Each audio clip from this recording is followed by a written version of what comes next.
निखिल अपने कमरे में गुमसुम सा बैठा था। तभी दरवाजे पर दस्तक होती है। निखिल पीछे मुड़कर देखता है तो दरवाजे पर अंजलि खड़ी थी। निखिल उसे देख और दुखी सा हो जाता है। निखिल, कहाँ हो तुम? कल रात भी मिलने आई थी पर तुम रूम में थे ही नहीं। कहाँ गायब हो कुछ दिनों से? निखिल अंजलि के सवाल पर कुछ चिढ़ सा जाता है और उसे अजीब ढंग से जवाब देता है। क्यों? तुम अब क्यों मुझे ढूंढ रही हो? अब तो वैसे भी देव, तुम? मेरा नाम निखिल है अंजलि, शायद भूल गई होगी तुम। हाँ, वो गलती से मुंह से निकल गया। वो देव के बारे में सोच। अंजलि प्लीज, मुझे कुछ जरूरी काम है। If you don't mind, can I meet you later? Nikhil, तुम ऐसे क्यों बोल रहे हो? कुछ हुआ है क्या? क्यों, होना क्या है? या कुछ हो चुका है जिसकी मुझे खबर नहीं है? अंजलि निखिल के बिहेवियर को कुछ समझ नहीं पाती है और वहां से चली जाती है। और वहां दूसरी तरफ बाबा के पैरों तले जमीन खिसक जाती है, ये जान के कि बरसों पहले देव की मां को वृंदा ने मारा था। बाबा को अपनी गलतियों का पछतावा हो रहा था और उसका जी चाह रहा था कि वृंदा को इस वक्त ही खत्म कर दे। पर वो जानता था कि इन सब का कोई फायदा नहीं होगा, क्योंकि ऐसे बहुत से राज हैं जो सिर्फ वृंदा जानती है। इसलिए वो वृंदा को अपने मंत्रों के काबू में लाना चाहता था। बाबा बभूति उसके सर पर लगाकर शांति से उससे सवाल पूछता है। वृंदा, क्या तू देवराज के लिए किसी भी हद तक जा सकती है? हाँ, देवराज के लिए मैं कुछ भी कर सकती हूँ, किसी का भी खून कर सकती हूँ। कोई मेरे प्यार के बीच में नहीं आ सकता, कोई भी नहीं। न गीतांजलि, न अंजलि, न देव और ना ही देवराज खुद। ये बोलते बोलते वृंदा रोने लगती है। बाबा कुछ समझ नहीं पाता। वो फिर से भभूति हाथ में लेकर उसी में मंत्र फूंक वृंदा के सर पर लगा देता है। वृंदा रोते रोते उस नजारे को याद करने लगती है।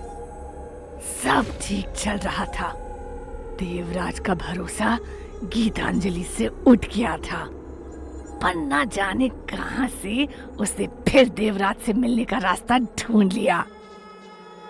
देवराज, एक बार हमारी बात सुन लीजिए। तुम्हें यहाँ आने की इजाजत किसने दी? दरबान, दरबान! दरबान को बुलाने से पहले एक बार हमारी बात सुन लीजिए। देवराज, हम आपकी पत्नी हैं। हमें किसी की इजाजत की जरूरत नहीं है। हम आपकी पत्नी और इस घर की रानी हैं। ये बात आप भूल चुके हैं, पर हमें अच्छे से याद है।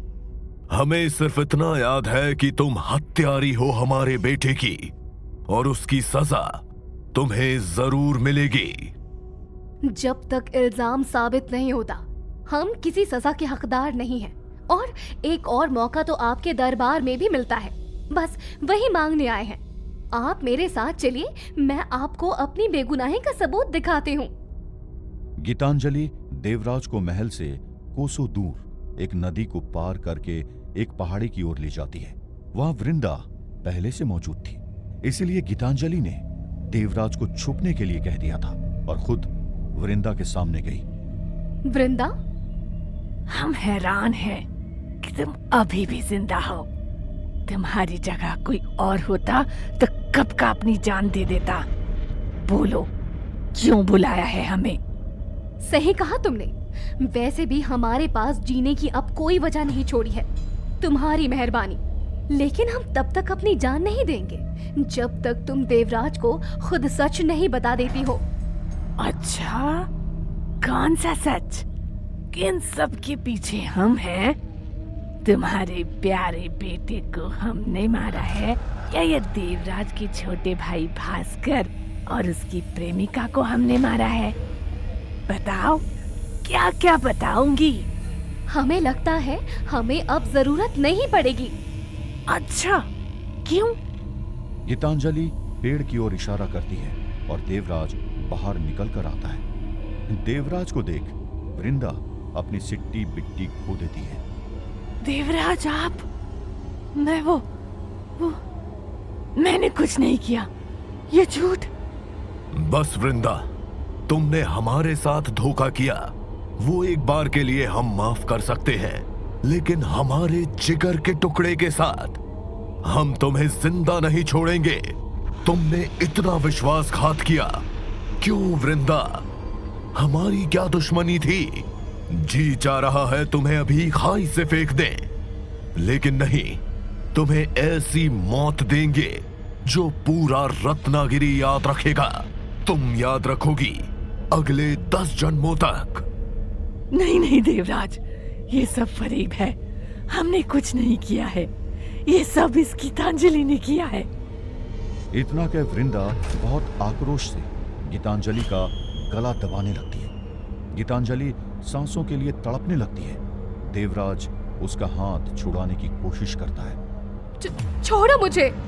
वृंदा, छोड़ो गीतांजलि को। अपना होश खो बैठी हो क्या? छोड़ो उसे।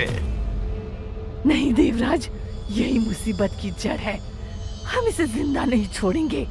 देवराज सिर्फ वृंदा का है, समझी तू? देवराज सिर्फ वृंदा का है, समझी? नहीं वृंदा, ये सच नहीं है। देवराज हमेशा से गीतांजलि का था और रहेगा। ये बात सुन वृंदा आग बबूला हो जाती है और अपने होश खो बैठती है और गुस्से में गीतांजलि को दूर फेंककर वृंदा अब देवराज की गर्दन पकड़ लेती है। वृंदा, तुम्हारा दिमाग तो खराब नहीं हो गया है? छोड़ो हमें। गीतांजलि जब ये देखती है तो भागते हुए वृंदा के पास जाती है। छोड़ो देवराज को, छोड़ो। क्या कर रही हो वृंदा? तुम्हारी दुश्मनी हमसे है, उन्हें छोड़ दो। वृंदा अपनी पूरी ताकत लगाते हुए देवराज का गला दबा रही थी। वृंदा की ताकत से देवराज पहाड़ी के ऊपर जा रहा था। फिर वो हुआ जिसकी कोई कल्पना भी नहीं कर सकता है। देवराज! गीतांजलि की चीख सुन वृंदा को होश आता है और उसे एहसास होता है कि उसने देवराज को खाई में फेंक दिया है। यह किस्सा सुनाते वक्त वृंदा बाबा के सामने दहाड़े मार मार कर रोने लगती है और बस एक ही चीज दोहराती है। देवराज, अगर आप हमारे नहीं हो सकते तो हम किसी और के भी नहीं होने देंगे। देवराज, अगर आप हमारे नहीं हो सकते तो हम किसी और के भी नहीं होने देंगे। देवराज, अगर आप हमारे नहीं हो सकते तो हम किसी और के भी नहीं होने देंगे। वृंदा की हैवानियत सुन बाबा हक्का बक्का रह जाता है। देवराज, हमारा प्यार था, हमारा। हमें बहुत दुख हुआ वो करते हुए, पर हम मजबूर थे। अनजाने में हुआ हमसे वो। देवराज से हमें दुनिया की कोई ताकत अलग नहीं कर सकती। देवराज खुद भी नहीं। देवराज से हमें दुनिया की कोई ताकत अलग नहीं कर सकती। देवराज खुद भी नहीं। देवराज से हमें कोई ताकत अलग नहीं कर सकती। देवराज खुद भी नहीं। ये बोलते बोलते वृंदा बेहोश हो जाती है और बाबा उसे कमरे में रखी खाट पर लिटा देता है। उसके पैर में एक काला धागा बांध उसके बेहोश शरीर एक खाट से बांध देता है और खुद हवन कुंड के सामने आके बैठ जाता है।